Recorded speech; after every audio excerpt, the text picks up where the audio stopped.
Bonjour les amis, suite à mes recherches sur les planètes du système solaire au niveau énergétique, comme il y en a beaucoup, je les fais lire par une reconnaissance vocale pour que vous puissiez tout comprendre tranquillement. Merci à vous.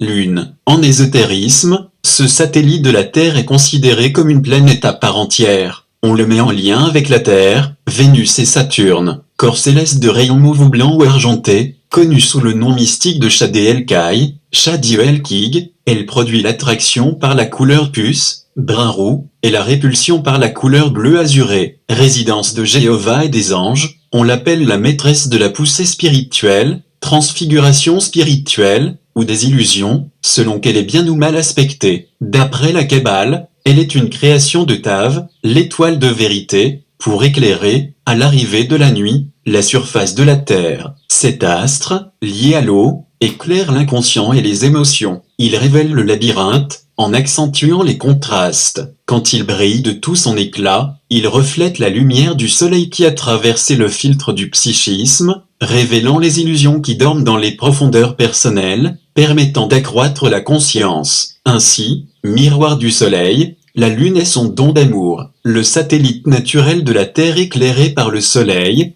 qui présente toujours la même face à la planète. Unique satellite de la Terre, qui éclaire souvent la nuit d'une lumière réfléchie du soleil. En alchimie, elle évoque l'œuvre au blanc, la transmutation en argent, avant le passage à l'œuvre au rouge. On dit que la lune est limpide ou noire, douce comme le miel ou amère comme le fiel, gracieuse ou grimaçante, joyeuse ou terrible, rassurante comme le jour ou inquiétante comme la nuit, amoureuse ou meurtrière, amicale ou farouche, et qu'elle traduit tous les paradoxes de la vie universelle. Voilà celle qui donne ou qui prend, toujours secrète et hermétique, aride ou fertile, qui réclame l'esprit de service ou le sang des sacrifices. Cette petite lumière qui éclaire la nuit représente la sphère des cristallisations qui exprime les forces psychiques de tout être vivant. Elle symbolise diversement la réceptivité de la nature, la révolution des cycles, les rythmes de croissance, les mouvements de la polarité magnétique ou féminine, les lois de la transformation, la poussée spirituelle, les phases initiatiques, la sérénité, la patience, la persévérance, le sens politique,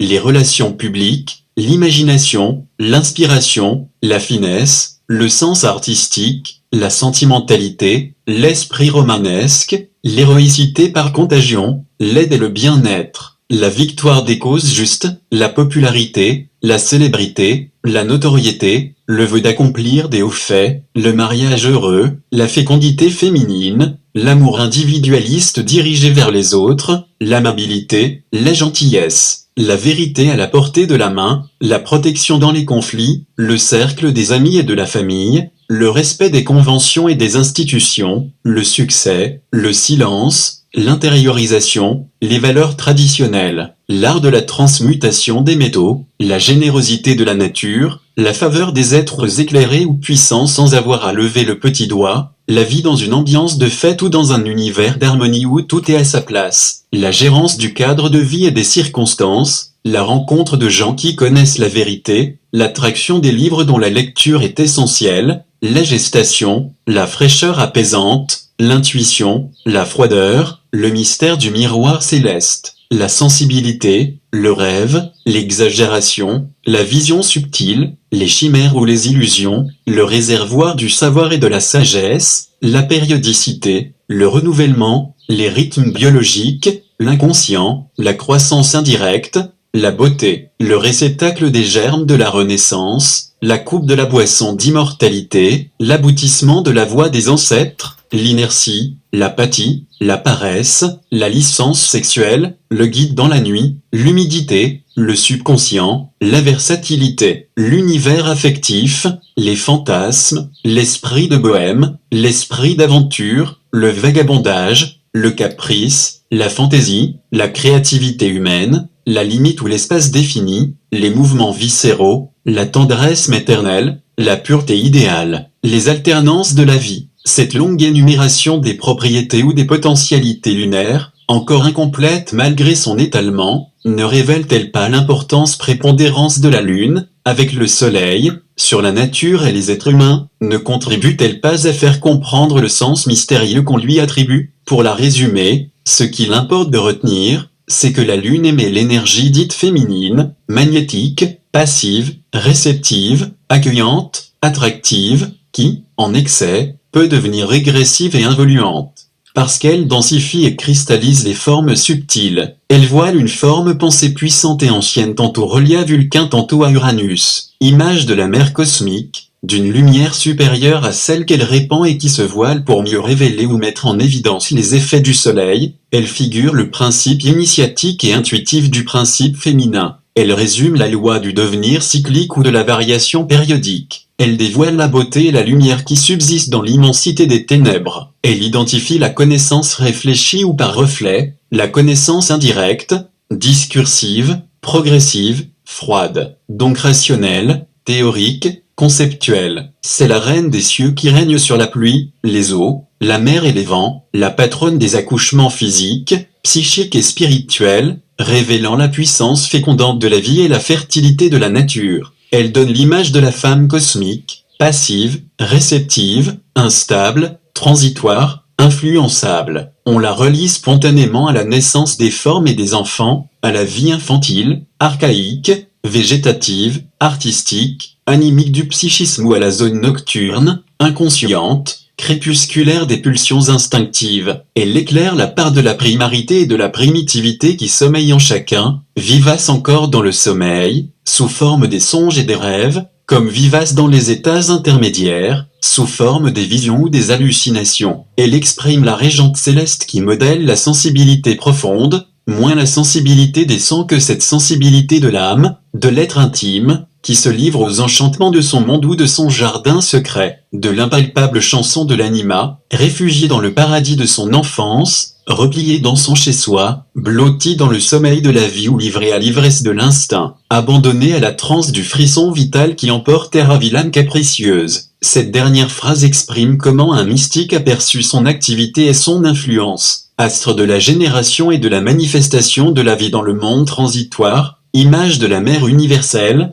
La Lune exprime les phases qui font fluctuer l'intensité électrique dans la Terre, amplifiant les attitudes et les comportements pulsionnels des êtres vivants. C'est la matrice vide qui donne une forme à l'esprit solaire, illustrant le néant de l'inconscient et du subconscient où se logent les formes à l'esprit solaire, illustrant le néant de l'inconscient et du subconscient où se logent les formes subtiles imprévues, secrètes et inachevées. Elle définit tous les aspects de la nature instinctive et sensible des divers règnes de la nature, émettant une énergie ou une force subtile qui matérialise, densifie, cristallise, consolide, structure les énergies créatrices, qu'on appelle en alchimie le coagulat, en affinité avec la pierre de lune, la perle, le corail, les coquillages et l'argent. Elle favorise la régénération, les incursions dans l'inconscient et le subconscient et induit dans une méditation profonde, paisible et douce. Elle contient les archives intérieures, les registres de la mémoire, rappelant sans cesse que tout vient à point qui sait attendre dans la patience, la persévérance, la sérénité. Elle révèle que la force naturelle de la vie puise les éléments de l'équilibre psychique dans la lumière solaire. Elle est associée à tous les aspects féminins d'organisation, de gestation, de protection, de nutrition, de soins tendres et diligents, de réconfort, de soutien, de force d'âme. La Lune poursuit un grand cycle de 19 ans et un petit cycle de 28 jours, comme le savent très bien les femmes. Elle désigne le lieu de passage après la mort qui conduit à l'unité, image de l'âme universelle qui donne tout sans rien reprendre, mais, paradoxalement, en reprenant tout, elle capte la lumière de certaines régions particulières du cosmos, comme un miroir, pour la refléter. Située entre la Terre et le Soleil, elle reflète tantôt les courants énergétiques de l'un tantôt ceux de l'autre. En période de croissance, tournée vers le Soleil, elle projette les influences de tout ce qui émane du monde supérieur. En période de décroissance, tournée vers la Terre, elle reflète ce qui provient des mondes inférieurs. Sphère de l'éther ou de la substance subtile, siège de la vie, dépositaire de toutes les forces célestes, elle sert de réceptacle pour cueillir les émanations des autres planètes. Dans son aspect le plus élevé, elle propage la pureté absolue de l'être suprême. Dans ses aspects les plus bas, elle devient porteuse de mensonges, d'illusions, de chimères et de caprices. Ainsi, dans le silence de la nuit, elle murmure qu'elle n'est qu'un reflet de la source suprême de la lumière. À sa manière, elle amène à comprendre que la vraie réalité n'est pas celle qu'on voit avec les yeux de la chair, car tout ce qui existe sur Terre n'est qu'un pâle reflet du monde divin. Ces rayons nocturnes permettent de se préparer doucement à voir la lumière du jour dans tout son éclat éblouissant. La lune délivre ce message intrigant que, sur Terre, le changement constant est la norme, que l'opposition apparente des contraires est inhérente à l'univers créé, de nature bipolaire, que les contraires ont leur raison d'être, car ce sont eux qui mènent à la connaissance, à l'équilibre et à l'harmonie. Elle enseigne qu'au lieu de lutter contre les cycles et les alternances, absolument inéluctables, on doit les utiliser pour évoluer, c'est-à-dire pour croître dans la lumière. À cause des mystères et des paradoxes apparents de la Lune, nombre de personnes attribuent à sa lumière des effets préjudiciables, néfastes, maléfiques. Aussi évitent-elles de sortir les soirs de pleine lune ou d'exposer leurs enfants à sa lumière, croyant qu'elle peut affecter gravement leur psychisme, jusqu'à altérer leur santé mentale. Voilà une superstition bien curieuse, mais explicable, qui les prive de merveilleux moments à marcher dans la nature certains soirs. Ce qui est parfaitement vrai et juste, en revanche, c'est que la lune ne correspond pas à l'astre miroir des textes sacrés ou mystiques, dont elle n'est qu'une valeur symbolique, voilant en réalité la mère divine, appelée la lune cosmique. En effet, la lune, ce satellite de la Terre, constitue un astre mort et stérile, relié au centre sacré de l'arbre de vie, tandis que la lune spirituelle, la matrice universelle, est reliée au lotus aux 1000 pétales. Voilà une confusion bien déroutante pour le profane. La lune spirituelle identifie tantôt Vulcain tantôt Uranus, comme nous l'avons précisé plus haut. En tant que forme inerte, dépourvue de végétation et de vie, la lune physique, astre de la nuit, n'exerce aucune émanation ni radiation d'aucune sorte et ne produit ainsi aucun effet proprement spirituel sur la Terre. Autrement dit, comme satellite matériel, elle ne possède aucune qualité évolutive intrinsèque et ne transmet aucun effluve spirituel à la Terre, puisqu'elle encombre l'espace, depuis qu'elle a reçu dans un lointain passé une sanction de la justice immanente, à cause d'expériences involutives qui s'y sont menées, elle devra disparaître un jour de l'environnement terrestre, peut être réabsorbée par le Soleil, pour faire place à une lune nouvelle, elle, de nature spirituelle. Les mystiques disent que cette deuxième lune est déjà en gestation subtile quelque part entre la Terre et le Soleil. La lune physique ne garde plus, comme valeur symbolique, que son aptitude à conserver le passé, à maintenir les limites individuelles des formes et à susciter les obstacles évolutifs pour tout être vivant. Elle ne gouverne plus que la vie végétative du corps physique, les rythmes des eaux et des vents et les éléments qui permettent l'incarnation dans la matière et qui servent de prison temporaire, plus que de temple, à l'âme. Les maîtres continuent cependant de s'en servir comme miroir. Pour l'individu, la lune dépeint ses élans romanesques et sentimentaux, ses mouvements instables, versatiles et imprévisibles, sa propension à se laisser aller aux divagations de la rêverie, des fantaisies, des caprices, des aspects visionnaires, qui poussent constamment à passer d'une chose à l'autre, à n'aborder que la surface des choses, qui mènent à la confusion ou à l'illusion,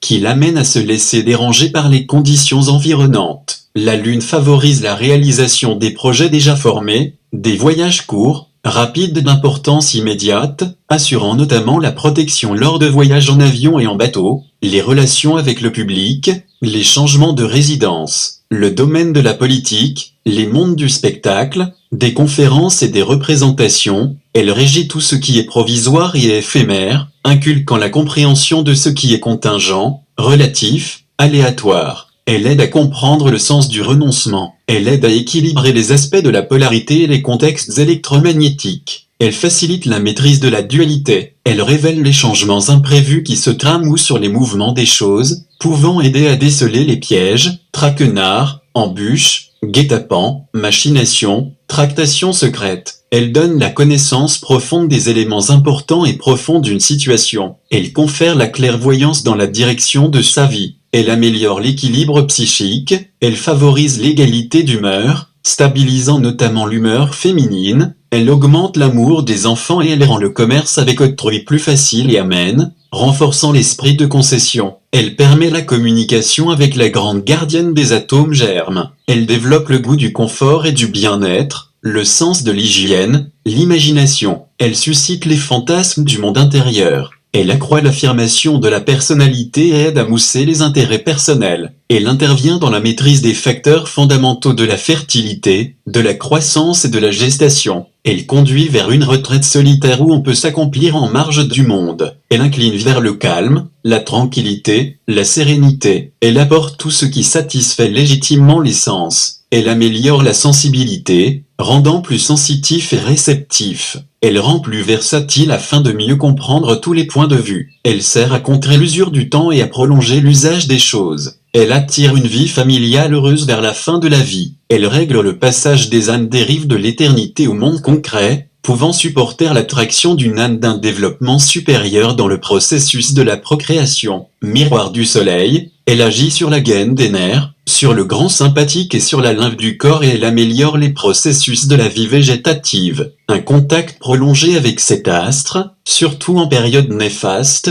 lune noire, peut rendre vain, illusoire, inerte, stérile, apathique, capricieux, fantaisiste, chimérique, morose, morcelé, surtout si la centration sur sa demande n'est pas bien menée et maintenue. En fait, la Lune n'a pas de qualité propre, elle concentre les qualités des autres planètes du système solaire et des signes du zodiaque. Cet astre régit la conscience de l'absolu et elle inculque une grande poussée spirituelle. Elle offre son influence bénéfique dans les secteurs des achats, des ventes, du commerce, des affaires de cœur. Elle renforce l'ambition, elle favorise les bons augures et elle attire les occasions favorables. Elle permet la compréhension de la communion des saints, Sainte Assemblée, par contact avec l'âme universelle ou les énergies christiques. Elle fonde l'archétype de la femme, surtout dans ses rôles de nourricière et de soigneuse. Elle inculque le besoin d'enfanter et d'élever une famille. Elle préside à l'affirmation de la femme et de l'épouse, au développement des sentiments, de la réceptivité, de la passivité, au sens du redon et du reflet. Elle règne aussi sur la maison et la domesticité. Elle agit notamment les liquides, la croissance des plantes,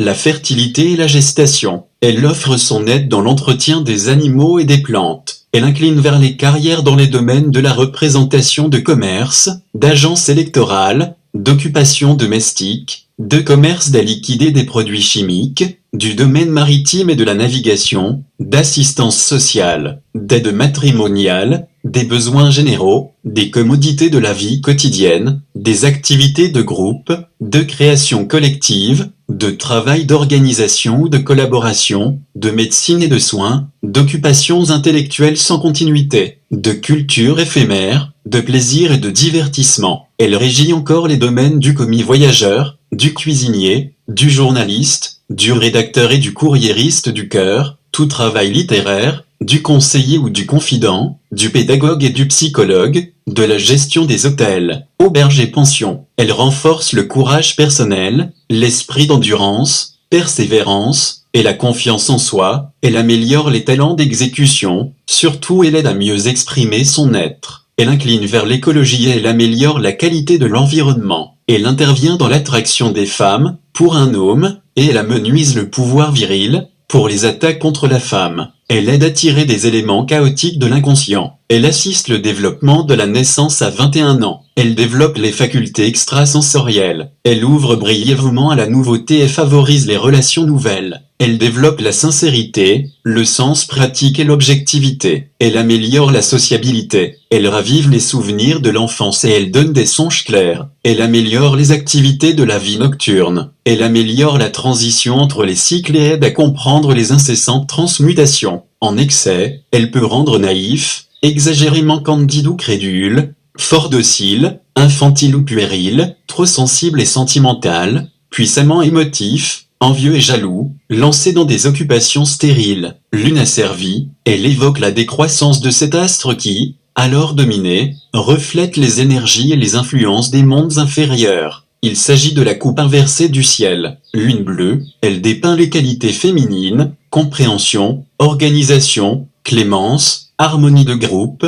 gestation, soin, nourriture, compassion, amour tendre, générosité, pardon, acceptation des autres, fertilité, croissance à son rythme à travers les cycles, etc. En fait, la lune bleue concerne un mois qui contient de pleines lunes, un phénomène qui se produit approximativement tous les 30 mois. Lune cornue, elle désigne la déesse Diane. On l'illustre ci-contre, à gauche. Lune d'argent, elle symbolise la douce puissance du don généreux et inconditionnel exerçant une influence bénéfique sur les relations humaines et dans tous les aspects de la vie universelle. Il s'agit de la force angélique de Gabriel, le révélateur et l'annonciateur des bonnes nouvelles de salut et d'accomplissement. Elle accorde l'intuition, l'inspiration, la protection, le support tutélaire, l'avènement de circonstances extraordinaires, les énergies constructives et évolutives. Elle exprime une phase initiatique dont on retirera surtout des bienfaits naturels, régénération, croissance, clarté mentale, échange égalitaire et sain, sexualité équilibrée, sans logique accrue, télépathie, etc. Lune décroissante, elle représente la lune des sorcières, sourcières, et de la magie noire, la lune asservie. Lune de la nuit, par comparaison à la lune du jour ou du soir, elle indique une porte céleste qui s'ouvre pour laisser passer sa lumière, un enseignement qui résume le savoir des grands sages. Elle vibre intensément pour transmettre de nouveaux rayons et de nouveaux messages qui ajustent la conscience des êtres vivants au rythme actuel de la conscience cosmique. Elle révèle la force de l'énergie de la vie universelle dans l'espace infini. Elle renseigne sur une transformation évolutive en cours et sur celles qui suivront incessamment. Lune des maîtres, elle réfère à la pleine lune du mois de mai, dans le signe du Taureau, le moment de la rencontre du Bouddha et du Christ pour unir et fusionner l'Orient et l'Occident. C'est la fête du Vesa, pour les Celtes, la lune des héros, pour les Celtes. Elle illustre l'espèce d'aura sanglante qui jaillit du sommet du crâne du héros en état d'excitation guerrière. Lune du soir, par comparaison à la lune du jour et à la lune de la nuit, celle-ci propose un moment de réflexion indispensable, conviant à remettre à plus tard un projet ou une décision pour mieux les formuler ou les clarifier, car, tel quel, il comporte encore des imprécisions ou des inconvénients. Elle suggère d'intégrer plus lentement ses choix pour les soumettre à nouveau à la réflexion éclairée ou à un bon conseiller plus expert que soi. Lune du vent, dans le calendrier Wiccan, un ordre de sorcellerie, celle-ci identifie le jour où s'effacent les choses qui doivent faire place au changement. À ce moment, on nettoyait les champs pour les prochaines semailles. Lune et soleil, ensemble, ils donnent une image d'éternité. Lune morte, elle désigne la lune noire. Lune noire, elle évoque la maîtresse des songes terribles, cauchemars, l'ombre de l'inconscient, la reine des obscures pulsions, la dispensatrice des chimères et des illusions, la guide des errances psychiques. Elle évoque tout ce qui est interdit dans la vie parce que cela s'oppose à l'évolution. Elle suggère des notions d'intangible, d'inaccessible, de présence démesurée de l'absence ou d'extrême lucidité douloureuse à force d'intensité, de solitude vertigineuse et angoissante. Elle désigne le vide absolu, le plein par densité, la tache aveugle auréolée de flammes noires qui néantissent le lieu où elle gravite. Elle aide à transfigurer grâce au don absolu de soi ou à la sublimation. Elle annonce une désintégration possible. C'est l'énergie ténébreuse à vaincre, les obstacles à franchir, l'obscurité à dissiper, la causalité à expurger. Elle engendre des phénomènes extrêmes qui oscillent entre le refus et la fascination. Par exemple, si on n'atteint pas l'idéal ou l'absolu qu'on s'est fixé et qu'on cherche à réaliser de façon éperdue, on peut préférer renoncer à la vie, ce au prix de sa propre destruction ou de celle d'autrui. Mais si on sait comment transmuter le poison ou le venin qu'elle distille en remède, on accède alors à la porte étroite qui ouvre sur la libération et la lumière divine. Elle éclaire une voie dangereuse qui peut conduire de manière abrupte ou imprévue au centre lumineux de l'étreint. Elle précise l'anéantissement de la forme, les passions ténébreuses et malfaisantes, les énergies hostiles à vaincre, le vide absolu, ce trou noir d'une effrayante puissance d'attraction et d'absorption, le fou, l'ignorant, l'inconscient, le profane, l'homme ordinaire, s'y perd, le sage, l'élu, le fou de Dieu, l'initié, s'y trouve et s'y accomplit. On l'appelle souvent la nouvelle lune. Lune triomphante, elle renvoie à la lune croissante ou exaltée qui réfléchit les énergies du monde supérieur, le monde lumineux ou divin, la coupe accueillante et réceptive du ciel. Lune, arbre en alchimie, elle évoque les opérations mineures de l'œuvre. Lune, croissante de là, il dépeint une lune modique en montée ou en chute, suggérant une évolution ou une involution. En montée, il indique le point d'accomplissement du processus de la fusion, la coupe accueillante et réceptive du ciel qui recueille les énergies du monde spirituel supérieur. En chute, il indique le point de départ du processus de la fusion en Dieu, le monde matériel. Il désigne ainsi Isis, le principe divin voilé. Il suggère alors un manque d'intensité au niveau de sa polarité féminine ou magnétique, appelant à plus de réceptivité et de fertilité. Donc il éclaire le subconscient qui reflète ses pensées habituelles ou une perturbation au niveau psychique ou inconscient. Lune. Au-delà, elle évoque la rosée céleste. Lune. Éclipse de. Elle exprime un manque de vision en raison d'un manque de connaissance, de discernement, d'embûches secrètes, de mensonges, de doutes, de complications, de pièges, de calomnies. Elle révèle un besoin d'analyser objectivement une situation pour éviter de se perdre dans ses émotions ou dans les méandres de son psychisme. Elle attire l'attention sur les éléments irrationnels qui projettent leur ombre et perturbent sa vie. Il presse d'abandonner les petits jeux sans importance et les préoccupations puériles. Lune. Face cachée de là, elle évoque la splendeur méconnue de soi. Lune. Lumière de là, elle précise la direction de la sagesse supérieure de l'énergie féminine réceptive de la mère divine. Lune. Nouvelle, elle donne le symbole d'une lune ascendante, donc d'une force en montée à son point de départ. En tant que lune noire, elle peut angoisser et inquiéter, mais en fait, elle annonce un regain d'enthousiasme, car une nouvelle lumière va bientôt se faire, formation de nouveaux projets, acceptation d'idées progressistes, ouverture à des échanges constructifs, création de relations bénéfiques, accroissement de sa notoriété, émission de sentiments plus délicats et raffinés, découverte d'appuis féminins. La nouvelle lune évoque le raffinement, la délicatesse, la discrétion ou l'inflammation des sentiments. Si on lance un projet en lune noire, symbole de gestation ordonnée dans l'ombre, on se laille à une force de propulsion qui le mènera à une réalisation plus gratifiante, bien qu'il faudra tenir compte de la dynamique du temps et de l'espace. Donc s'armer de patience, car il n'aboutira pas aussi vite que si on le lance en lune montant tout juste un peu avant la pleine lune.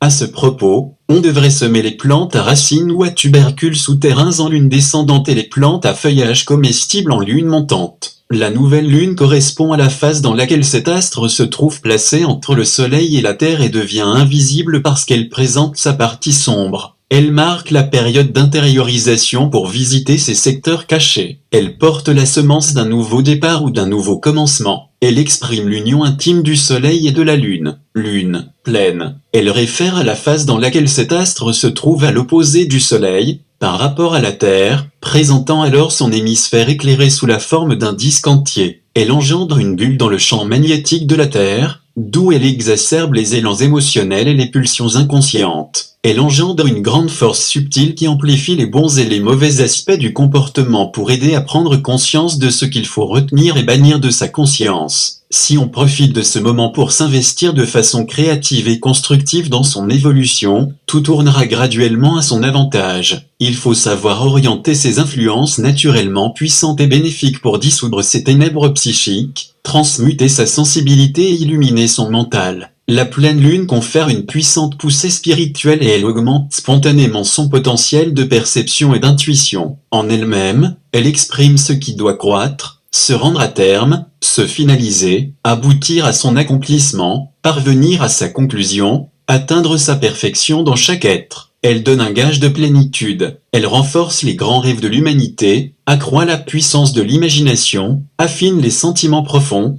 active le plan astral de la Terre qui contient les désirs et les nostalgies des êtres humains, révèle la mer des origines, éclaire les mystères de la vie, rayonne la sagesse et l'intelligence dans les espaces universels.